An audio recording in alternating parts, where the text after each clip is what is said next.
Venice, 1269. A boy of about 15 stands at the edge of a quay, watching two men come ashore who look as though they have walked out of another century. Their clothes are foreign, cut from silks no Venetian tailor made. Their skin is burned dark by suns the boy has never felt. One of them is his father, a man he has not seen since he was a small child, a man who has been gone so long that his return is less a homecoming than an introduction. In their baggage is a golden tablet, inscribed in a script no one on the dock can read. It is a passport, signed by the most powerful man alive, granting safe passage across an empire that stretches from the Pacific to the doorstep of Europe. The boy does not yet know it, but his own name is about to be written onto that same road. Welcome to Portraits of the Past, where we explore the lives of those whose legacies continue to echo through time. 13th century Venice was not a city so much as a machine for trade.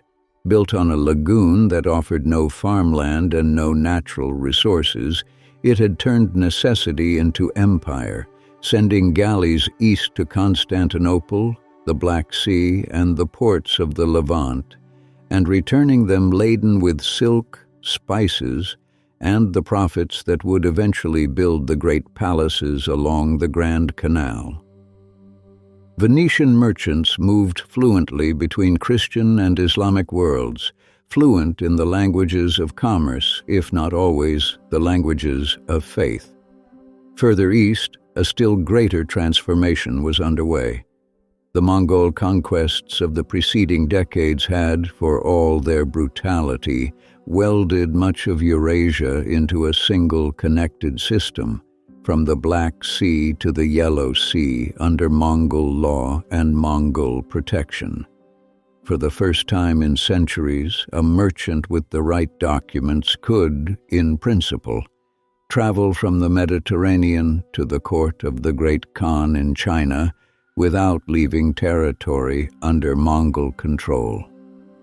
It was a road that had been closed to Europeans for generations. Marco Polo's father and uncle were among the first to walk it. Marco Polo was born in Venice around 1254 into a family of merchants with established trading interests along the Black Sea. Of his mother, almost nothing survives in the record. She appears to have died while he was still a child, and what little is known of his early upbringing comes from scattered Venetian testamentary and archival documents, rather than any connected account. His father, Niccolo, and his uncle Maffeo were not in Venice to raise him. By the time Marco was born, or shortly after, the two brothers had already departed on a trading expedition that would keep them away from home for the better part of a decade. That first journey, undertaken around 1260, was meant to be a conventional venture into the Crimea, where the Polos maintained trading interests at the port of Soldaya. It became something else entirely. Political instability among the Mongol Khanates blocked their intended route home, and the brothers found themselves pushed steadily eastward, first to the court of the Golden Horde, then, when war broke out between rival Mongol factions, further still into Central Asia. Stranded for a time in Bukhara, they eventually attached themselves to a party of envoys traveling to the court of Kublai Khan, the great Khan of the Mongols, and, since 1271, founder of what would become the Yuan dynasty in China. According to Marco's later account, the two Venetians arrived at Kublai's court around 1266, the first Europeans of any record to be received there. Kublai Khan, by that account, was curious about the Christian world to the west, and he sent the Polo brothers home with an unusual commission. a request addressed to the Pope asking that 100 men learned in Christian doctrine and the liberal arts be sent to instruct his court, along with a quantity of oil from the lamp burning at the Holy Sepulchre in Jerusalem. As a guarantee of safe passage across Mongol lands, he gave them a golden paisa, a tablet of authority that functioned as an imperial passport. It compelled local officials, under threat of Mongol law, to provide the bearers with lodging, fresh horses, and armed escort at every way station along the route.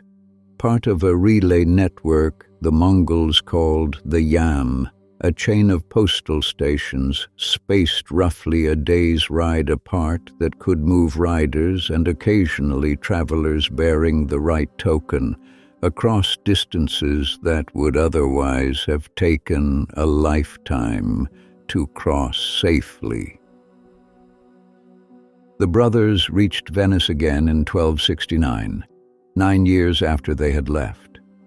What they found was a son grown into adolescence, largely unknown to them, and a papacy in crisis. Pope Clement IV had died the year before, and the cardinals, deadlocked, would not elect a successor for nearly 3 more years, one of the longest vacancies in the history of the office. The Polo's errand from Kublai Khan had, for the moment, no one to receive it. They waited, and when they set out again in 1271, they did not go alone. Niccolo brought his son with him, 17 years old now, and about to be handed an education no tutor in Venice could have offered. The party traveled first to Acre, in the Crusader kingdom of Jerusalem, where they sought out the papal legate Teobaldo Visconti to explain their situation. With his blessing, they traveled on to Jerusalem itself to secure the holy oil the Khan had requested, then turned back toward Acre and, from there, toward the coast, making for the port of Laius to begin the overland leg of the journey. They had barely set out when word caught up with them. Visconti himself had been elected pope, taking the name Gregory X. The new pontiff summoned the Polos back to Acre to receive his official response. Letters for Kublai Khan and 2 Dominican friars, Nicholas of Vicenza and William of Tripoli, assigned to accompany them east as the first installment of the scholars the Khan had requested. It fell far short of 100. It would fall shorter still. Within weeks, as the party moved into Armenia and encountered signs of the wars then unsettling the region, the 2 friars lost their nerve and turned back, leaving the Polos to continue with only their own household. What Marco carried east with him at 17 was not experience. He had none beyond the docks and counting houses of Venice, but a kind of inherited nerve, the willingness to walk into a world his father had already proven survivable. From the port of Laius, on the Cilician coast, the 3 Polos turned inland, away from the sea their family had built its fortune on, and toward a horizon that swallowed most who crossed it without a trace.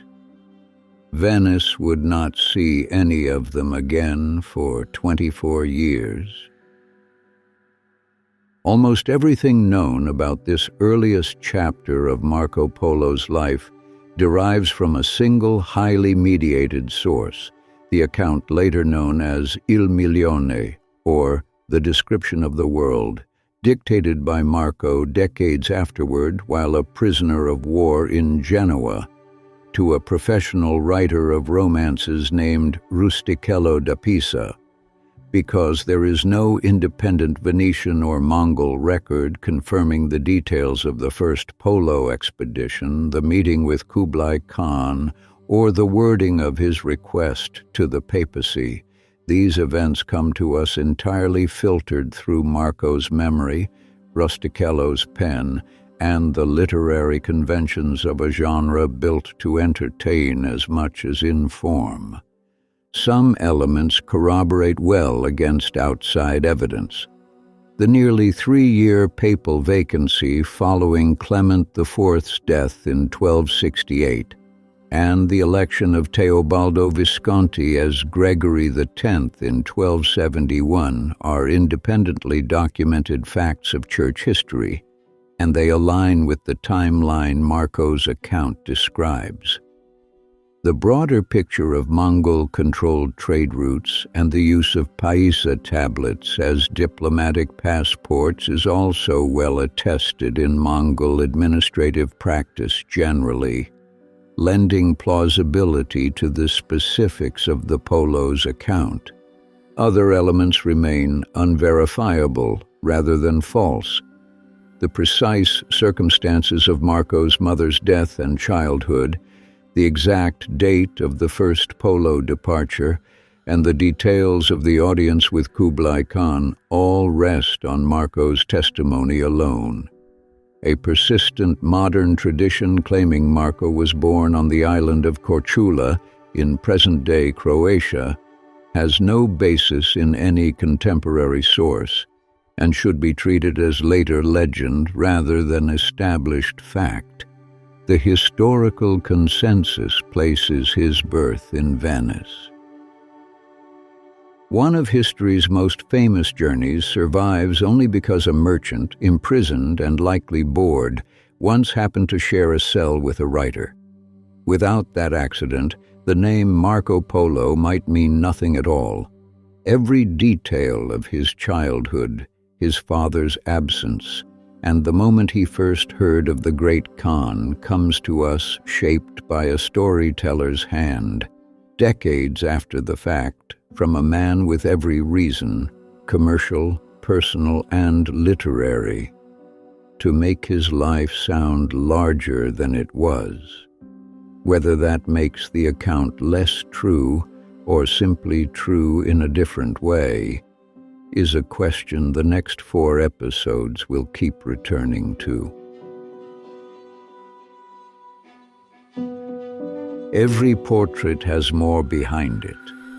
If you want to dive deeper into lives like this, to discover more detail, more context, and more of what didn't make this episode, you can explore the range of portraits of the past ebooks that are available now.